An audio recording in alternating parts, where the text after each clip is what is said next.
Good morning students. आज हम start करते हैं नेक्स्ट चैप्टर 6। चैप्टर का नाम है फ्रिक्शन। देखो फ्रिक्शन क्या चीज़ है। फ्रिक्शन किसी भी सरफेस की एक प्रॉपर्टी है। प्रॉपर्टी किस टाइप की है मैं आपको एक एग्जांपल देती हूँ, उसके बाद एक्सप्लेन करूँगी उसको। जैसे देखो आप जब चलते हो, फ्लोर पर चलते हो, अगर फ्लोर स्लिपरी हो, सपोज करो वहाँ अगर थोड़ा सा ऑयल गिरा हुआ तो आप स्लिप कर जाते हो, आप चल नहीं पाते। ठीक है, तो आप जो चल किस वजह से पाते हो, जब सरफेस आपकी थोड़ी रफनेस होती है, जब वो स्लिपरीपन आपका चला जाता है सरफेस से, तो आप चल पाते हो। ठीक है, तो वो जो रफनेस है सरफेस की, वो जो फर्श की रफनेस है, वो क्या करती है, आपको चलने के लिए हेल्प करती है। मीन्स वो आपके मोशन को रेजिस्ट करती है। मोशन को रेजिस्ट किस तरह से करती है, देखो अगर मान लो आपका सरफेस जो है स्लिपरी है, आपका जो फ्लोर है वो स्लिपरी है, तो आप एक स्टेप रखोगे और फिसल जाओगे, आपकी मोशन नहीं रुकेगी, आपकी मोशन लगातार चलती चली जाएगी। जैसे कि देखो बच्चे जो स्विंग करते हैं, झूले झूलते हैं, तो जब वो ऊपर से स्लिपिंग वाला जो झूला होता है उससे जब स्लिप करना स्टार्ट करते हैं तो वो एकदम से नीचे आते हैं, वो बीच में नहीं रुकते, क्योंकि वहाँ पर फ्रिक्शन नहीं होता।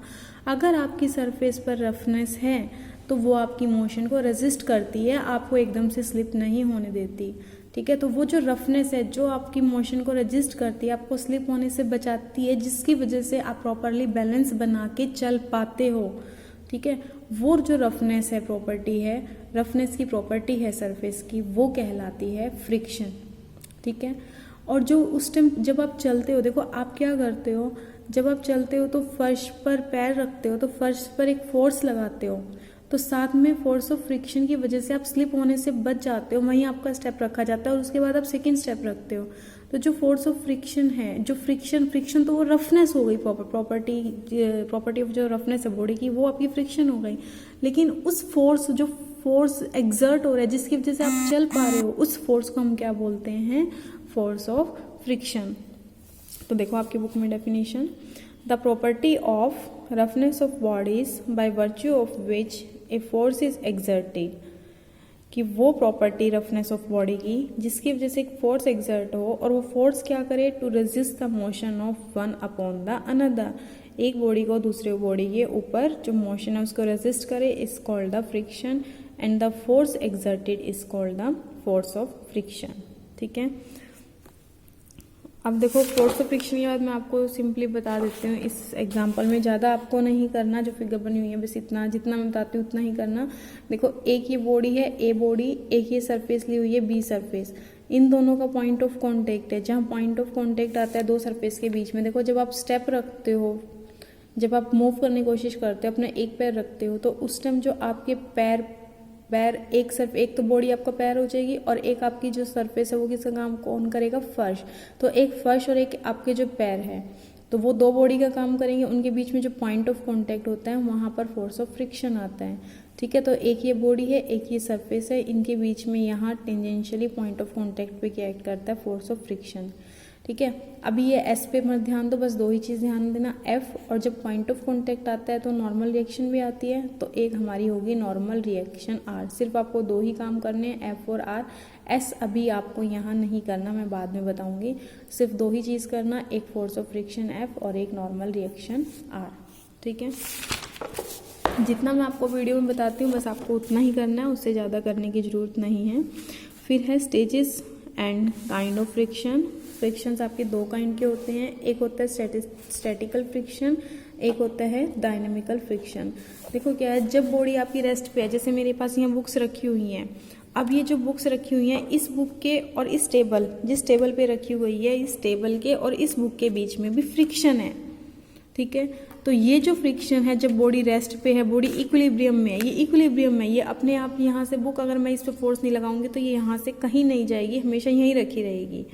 तो इन दोनों के बीच में जो फोर्स ऑफ फ्रिक्शन है that is the statistical friction, जब बॉडी रेस्ट में है, इक्विलिब्रियम में है। ठीक है, और जब बॉडी मोशन में होती है, जब आप लोग मूव करते हो, कोई बॉडी एक बॉडी दूसरे बॉडी पर मूव करती है, तो उस टाइम जब दो बॉडीज के बीच में जो फ्रिक्शन होता है वो क्या कहलाता है, डायनामिकल फ्रिक्शन। तो देखो definition, the force of friction called into play when there is equilibrium, जब इक्विलिब्रियम हो तो उस टाइम जो फ्रिक्शन होता है that friction is called statical friction, and the force of friction called into play when there is motion, जब motion में body हो उस टाइम जो फ्रिक्शन आता है उसको हम बोलते हैं डायनामिकल फ्रिक्शन। अब स्टैटिकल फ्रिक्शन की बात करते हैं। स्टैटिकल फ्रिक्शन फिर से दो टाइप का है, एक तो है लिमिटिंग फ्रिक्शन और एक है नॉन लिमिटिंग फ्रिक्शन। इसमें देखो मैं आपको एग्जांपल देके बताती हूँ। जैसे ये बॉडी यहाँ रखी हुई है, ठीक है, इसको मैंने बुक रखी हुई है यहाँ, ये टेबल है, ये बुक है, मैंने बिल्कुल टच नहीं कर रखा, इस पर कोई फोर्स नहीं लग रहा। इस टाइम जो इसके ऊपर इन दोनों के बीच में फ्रिक्शन है स्टैटिकल, जो इन दोनों के बीच में स्टैटिकल फ्रिक्शन है that friction is non limiting friction. अब देखना स्टूडेंट, मैं हल्का सा इस पे फोर्स लगाती हूँ, देखो इस पे थोड़ा सा, बिल्कुल थोड़ा सा फोर्स लगा रही हूँ, इतना फोर्स लगाया कि बॉडी मूव नहीं कर रही, ठीक है। ऐसे करते करते मैं ना इस पे जो फोर्स है वो बढ़ाती जा रही हूँ, उसकी जो अमाउंट ऑफ फोर्स की बढ़ाती जा रही हूँ। जैसे पहले मैंने सपोज करो 1 न्यूटन लगाया, फिर 2 लगाया, फिर 3 लगाया, 4 लगाया, इस तरह से जब मैं फोर्स को बढ़ाती जाऊंगी तो एक स्टेप ऐसा आएगा कि ये बॉडी मूव कर जाएगी। जैसे देखो मैं इस पर थोड़ा फोर्स ज़्यादा लगाती हूँ, देखो ये बॉडी मूव कर गई, ठीक है। तो आप जब फ्रिक्शन लगाने लग रहे हो, जब आप फोर्स लगाने लग रहे हो, बॉडी मूव नहीं कर रही, उस टाइम जो उसका फ्रिक्शन है नॉन लिमिटिंग है। बट एक स्टेज ऐसी आ जाएगी, उसके बाद अगर आपने जरा सा भी लगाया फोर्स तो बॉडी मूव कर जाएगी। मीन्स जस्ट मूव वाली कंडीशन है। जस्ट मूव वाली कंडीशन का मतलब क्या है कि बॉडी पर अगर आपने हल्का सा भी फोर्स लगाया तो बॉडी आपकी मूव कर जाएगी, ठीक है। तो उस टाइम जो फ्रिक्शन लग रहा है आपके उस टाइम जो भी फ्रिक्शन आपकी उस पे फोर्स पे लग रहा है वो फ्रिक्शन कहलाएगा लिमिटिंग फ्रिक्शन। कब कहलाएगा, जब बॉडी अबाउट टू मूव, वो मूव नहीं कर रही लेकिन उसके बाद मूव कर जाएगी, यानी कि आपका जो स्टैटिकल फ्रिक्शन है वो खत्म हो गया, डायनामिकल फ्रिक्शन में चेंज हो जाएगा। तो जस्ट मूव वाली जो कंडीशन होती है वो कहलाती है आपकी लिमिटिंग फ्रिक्शन। तो देखो इन द फर्स्ट केस का मतलब स्टैटिकल फ्रिक्शन के केस में when the body is not on the point of motion, on the point of motion क्या चीज़ है कि वो पॉइंट उसके बाद बॉडी मूव कर जाएगी, जस्ट मूव वाली। On the point of motion the equilibrium is said to be non limiting, and when body is on the point of motion the equilibrium is said to be limiting, and the force of friction called into play at this instant is called limiting friction. तो शायद students आपको समझ आ गया होगा कि मैं किस तरह से आपको बता रही हूँ लिमिटिंग नॉन लिमिटिंग का। इसी तरह डायनामिकल भी दो तरह का है, स्लाइडिंग फ्रिक्शन और रोलिंग फ्रिक्शन। एग्जांपल देती हूँ, देखो जैसे बॉडी, जैसे ये बुक है, बुक को मैं ऐसे मूव करवा रही हूँ, अब देखना बुक यहाँ से मूव करके आगे तक जाएगी, ठीक है। तो इसमें क्या है, ये बुक इस टेबल पर स्लाइड कर रही है, ऐसे स्लाइड कर रही है, तो ये आपके पास क्या है, स्लाइडिंग फ्रिक्शन है इन दोनों के बीच में जो है। और देखो अगर मैं ये पेन लूँ, पेन को मैं ऐसे मूव करवा दूँ इस तरह से, देखो पेन को अगर मैं ऐसे ऐसे ऐसे ऐसे रोटेट मीन्स ऐसे ऐसे ऐसे रोल करके, ऐसे रोल करके जो है ये जो पेन है ऐसे रोल कर जाएगा, तो ये जो इन दोनों के बीच में फ्रिक्शन होगा तो उसको हम बोलते हैं रोलिंग फ्रिक्शन। जैसे देखो आपने देखा भी होगा मोस्टली जो ये सिलेंडर डिलीवरी बॉय होते हैं, जब ये सिलेंडर करते नीचे जो फर्श पे डालते हैं तो सिलेंडर को वो रोल करके एक जगह से दूसरी जगह लेके जाते हैं, ठीक है। That friction is called rolling friction. तो देखो when one body moves on another, the motion can take place in two ways, either by the body sliding over the other or by its rolling over the other. The force of friction called into action in two cases are called sliding and rolling friction respectively. Means जब body slide करेगी तो sliding friction, role करेगी तो rolling friction. अब next है laws of statistical friction और laws of dynamical friction. जब laws of statistical friction की बात करते हैं तो वो लॉज ऑफ लिमिटिंग फ्रिक्शन ही है, क्योंकि लिमिटिंग फ्रिक्शन में एक स्टैटिकल फ्रिक्शन का पार्ट है और लगभग जो लॉज हैं वो सेम हैं, पहले डायनामिकल हो या स्टैटिकल हो। स्टैटिकल भी बोल सकती हूँ मैं, लिमिटिंग भी। देखो पहला क्या है, the direction of limiting friction is opposite to that in which body is about to move. देखो लिमिटिंग फ्रिक्शन में हम ये बोलते हैं बॉडी मूव नहीं कर रही, लेकिन जस्ट मूव वाली पोजीशन पे है, इसके बाद बॉडी मूव कर जाएगी। बॉडी जिस भी डायरेक्शन में मूव करेगी, क्योंकि मूव करेगी, यहाँ कर नहीं रही है, is just about to move, जिस डायरेक्शन में वो मूव करेगी उससे अपोजिट डायरेक्शन में आपकी हमेशा फोर्स ऑफ फ्रिक्शन लगेगा। जैसे देखो मैं इस बुक को अगर मैं मूव करवाती हूँ तो ये ऐसे मूव कर रही है ऐसे, तो फोर्स ऑफ फ्रिक्शन होगा वो ऐसे डाउनवर्ड लगेगा, पीछे की साइड लगेगा, इस डायरेक्शन में लगेगा। जो आपका फोर्स ऑफ फ्रिक्शन है वो ऐसे लगेगा। ठीक है, देखो डायनामिकल का भी साथ साथ बता देती हूँ। फर्स्ट ला सेम है, the direction of dynamical friction is opposite to that in which body is moving. देखो दोनों में फ़र्क ये है, डायनेमिकल की बात आती है तो बॉडी ऑलरेडी मूव कर रही है, तो जिस डायरेक्शन में मूव कर रही है उससे अपोजिट डायरेक्शन में आपका फोर्स ऑफ फ्रिक्शन आ जाएगा। और अगर लिमिटिंग फ्रिक्शन की बात करते हैं तो जिस डायरेक्शन में बॉडी मूव करेगी उससे अपोजिट डायरेक्शन में आपका फोर्स ऑफ फ्रिक्शन आएगा। सेकेंड देखो दोनों में सेम है, the magnitude of limiting friction of the point of contact between two bodies bears a constant ratio to the normal reaction at that point। देखो मैंने अभी आपको बताया है कि फोर्स ऑफ फ्रिक्शन F होता है, जो मैंने अभी आपको बताया कि एक बॉडी ये है और एक बॉडी आपकी है, इन दोनों के बीच में that is force of friction and this is normal reaction R। ठीक है, तो force of friction normal reaction के साथ हमेशा कांस्टेंट रेशियो बियर करेगा। देखो ये लिखा है ना, limiting friction bears a constant ratio to the normal reaction। Limiting friction और नॉर्मल रिएक्शन, लिमिटिंग फ्रिक्शन और नॉर्मल रिएक्शन की रेशियो हमेशा कांस्टेंट होगी। ठीक है, और आगे मैं आपको बताऊंगी इस कांस्टेंट को इंडिकेट करेंगे हम म्यू से, और ये कहलाएगा कोफिशिएंट ऑफ फ्रिक्शन। अभी आगे आएगा आपका ये कोफिशिएंट ऑफ फ्रिक्शन। बस अभी आपको सेकेंड ला यही ध्यान रखना है कि फ्रिक्शन और नॉर्मल रिएक्शन की जो रेशियो है वो कांस्टेंट होगी। तो देखो magnitude of limiting friction of the point of contact between two bodies bears a constant ratio to the normal reaction at that point. Dynamical में सेकंड ला यहाँ लिमिटिंग की जगह डायनामिकल वर्ड आ जाएगा। देखते हैं, देखो डायनामिकल है, इसका सेकंड ला देखो, the magnitude of dynamical friction also bears a constant ratio to the normal reaction and this ratio is slightly less than that in case of limiting friction. वो देखो इसलिए ऐसा बोलते हैं क्योंकि जब आपके पास लिमिटिंग फ्रिक्शन है तो बॉडी रेस्ट पे है, मैक्सिमम फ्रिक्शन है। जब बॉडी मूव करती है तो कुछ ना कुछ मूव अपोजिट, आपके पास फोर्स ऑफ फ्रिक्शन जिस डायरेक्शन में लग रहा है उससे अपोजिट डायरेक्शन में आप मूव कर रहे हो, तो कुछ ना कुछ जो फ्रिक्शन है वो बैलेंस हो जाता है। तो इस वजह से हम बोलते हैं कि उस केस में जो वैल्यू आती है थोड़ी लेस आती है। बाकी क्वेश्चन के पॉइंट ऑफ व्यू से जो है हमें इस चीज़ को ध्यान देने की जरूरत नहीं है, इतना फ़र्क नहीं पड़ता। बस आपको ध्यान रखना तो सिर्फ ये रख सकते हो कि जो रेशो है वो आपकी डायनामिकल फ्रिक्शन में थोड़ी कम होती है बजाय कि इसमें स्टैटिकल फ्रिक्शन में। थर्ड है, limiting friction is independent of shape and area of the surface and independent of shape and area of the surface in contact.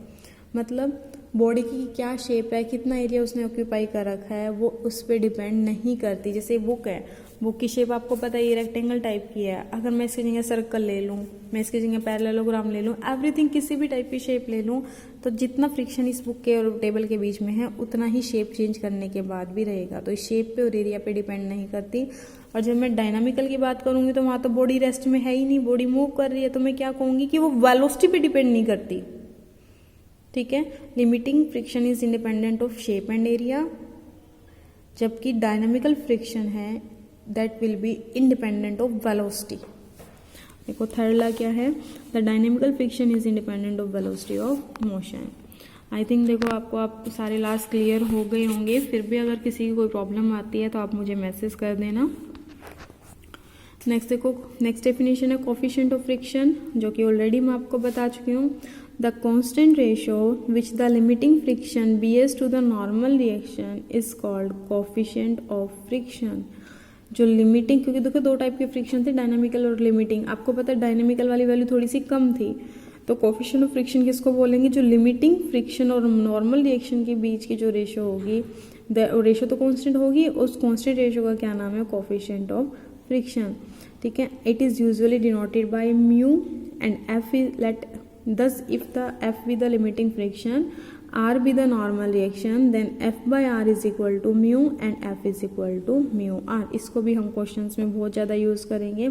उसके बाद आता है रिजल्टेंट रिएक्शन. देखो मैं आपको यहीं से बता देती हूँ.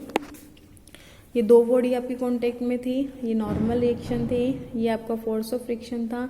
इन दोनों का जो रिजल्टेंट आएगा, रिजल्टेंट हमेशा किससे देते हो, पैरेललोग्राम लॉ से. तो इन दोनों का जो रिजल्टेंट आएगा, let this is the resultant. इस रिजल्टेंट को हम क्या नाम देंगे, एस का. ठीक है. और ये एस, क्योंकि ये फोर्स ऑफ फ्रिक्शन और नॉर्मल रिएक्शन हमेशा परपेंडिकुलर होंगे, कारण कि ये तो हमेशा कॉन्टेक्ट में है, टेंजेंट है, और ये रेडियस है. रेडियस और टेंजेंट आपस में एक तरह से क्या होते हैं, परपेंडिकुलर.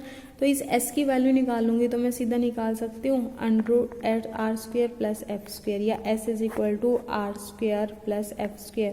आप निकाल के देखना चाहो तो पैरेललोग्राम लॉ से देख सकते हो. s इज इक्वल टू क्या फॉर्मूला होता है, p² means f² plus r² plus 2pq fr cos alpha. Alpha की वैल्यू दोनों के बीच में कितने डिग्री का एंगल है, 90. cos 90 क्या हो जाएगा, 0. तो s is equal to √f² plus r². ठीक है.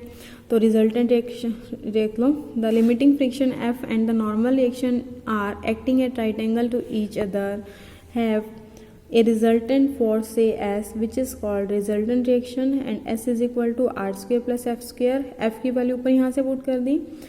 F is μ² R². R² को कॉमन ले लो, √ से बाहर आएगा तो R √1 प्लस μ². नेक्स्ट है देखो angle of friction. Angle of friction क्या चीज़ है, देखो मैं आपको बता देती हूँ. ये जो रिजल्टेंट आपके पास S आ चुका है, S इस R के साथ जो भी एंगल बनाएगा, that angle is called angle of friction. That angle is called angle of friction, और इसको हम इंडिकेट करेंगे लैम्डा से. ठीक है. Lambda will be the angle of friction. देखो, when a body is in limiting equilibrium on another, the angle which the resultant reaction S at the point of contact makes with normal reaction. S normal reaction के साथ जो angle बनाएगी, that angle is called angle of friction and it is generally denoted by Greek letter lambda. ठीक है. और यहाँ हम value निकालेंगे. आपको रिजल्ट ये याद रखना है, tan lambda is equal to mu. याद रख लो, tan lambda is equal to mu and mu is equal to f by R. निकाल के भी देख लेते हैं. देखो यहाँ से मैं निकालूंगी s cos lambda, it will be equal to r. s cos lambda equal to r and s sin lambda, इसके ऊपर पेंडिकुलर है ये line. s sin lambda is equal to f. दोनों को डिवाइड कर दो, 2 को 1 से डिवाइड कर दो, तो यहाँ से s कैंसिल हो गए. साइन बाई कॉस कितना आ जाएगा, tan lambda is equal to f by R, और f बाई आर ऊपर किसके इक्वल था, म्यू के. तो स्टूडेंट्स आपको ये रिजल्ट याद रखना है, tangent lambda is equal to f by R is equal to mu. Hence tangent of angle of friction is equal to the coefficient of friction. यहाँ से दिख ही रहा है, tangent of angle of friction is equal to coefficient of friction. हाँ जी. उसके बाद देखते हैं, उसके बाद आओ कोन ऑफ फ्रिक्शन. देखो कोन ऑफ फ्रिक्शन भी मैं आपको बता देती हूँ. एक कोन बना लो जिसका पॉइंट ऑफ कांटेक्ट तो वर्टेक्स बन जाए, और सेमी वर्टिकल एंगल अल्फा, और ये आपके पास एक्सिस बन जाए. मीन्स देखो, आपके पास ये एक बॉडी है, ये दूसरी बॉडी है, ये पॉइंट ऑफ कांटेक्ट है, ये तो पॉइंट ऑफ कांटेक्ट तो वर्टेक्स बन जाए, और जो नॉर्मल रिएक्शन है आर है वो आपकी एक्सिस बन जाए, और एंगल ऑफ फ्रिक्शन आपका सेमी वर्टिकल एंगल बन जाए. इसको लेके आप क्या करो, एक कोन डेवलप कर लो. तो ये जो कोन डेवलप होगा that is cone of friction. कि वो कोन जिसका वर्टेक्स पॉइंट ऑफ कांटेक्ट हो, एक्सिस नॉर्मल रिएक्शन हो, और सेमी वर्टिकल एंगल जो है एंगल ऑफ फ्रिक्शन हो, then that cone is called cone of friction. हाँ जी. देखो, the cone of friction is the cone which has the point of contact as its vertex and normal reaction as its axis and lambda it's semi vertical angle. Lambda semi vertical angle हो. ठीक है. Normal reaction axis का काम करे, point of contact vertex का काम करे, then this is called cone of friction. तो स्टूडेंट्स, आज सिर्फ मैंने आपको डेफिनेशंस करवाई हैं, आप रीड आउट करके देख लेना। अगर कोई प्रॉब्लम आती है तो आप मुझे मैसेज कर देना। इसके बाद कल मैं इस वाली एक्सरसाइज के कोशिश करूँगी कि आपको सारे आर्टिकल्स करवा दूँ, क्योंकि आर्टिकल्स एक्सरसाइज बहुत ईजी हैं। आप खुद पढ़ के देखोगे, जब पढ़ो मैं आपको करवाऊंगी, आप खुद पढ़ोगे उस टाइम, तो आप खुद देखोगे कि ये वाली जो फ्रिक्शन वाला चैप्टर, 5th चैप्टर जितना मुश्किल था 6th चैप्टर उतना ही इजी चैप्टर है। और जब 5th और 6th आपका कंप्लीट हो जाएगा तो आपकी एक तरह से 2nd यूनिट कंप्लीट हो जाएगी, क्योंकि 2nd यूनिट के अंदर आपके 3 चैप्टर आते हैं, 5th, 6th और 7th। ठीक है, 7th आपका सेंटर ऑफ ग्रेविटी है, बट आपको 2 में से अगर एक ही क्वेश्चन करना हो तो 5th और 6th सफिशिएंट है। इसके बाद मैं आपके टेस्ट लूँगी और 3rd यूनिट फिर आपके बाद में स्टार्ट करवाऊँगी, जब आपकी ये पहले 2 यूनिट तैयार हो जाएंगी। तो आप लोग डेफिनेशंस पढ़ लेना, कोई प्रॉब्लम हो मुझे मैसेज कर देना। आर्टिकल हम कल स्टार्ट करेंगे।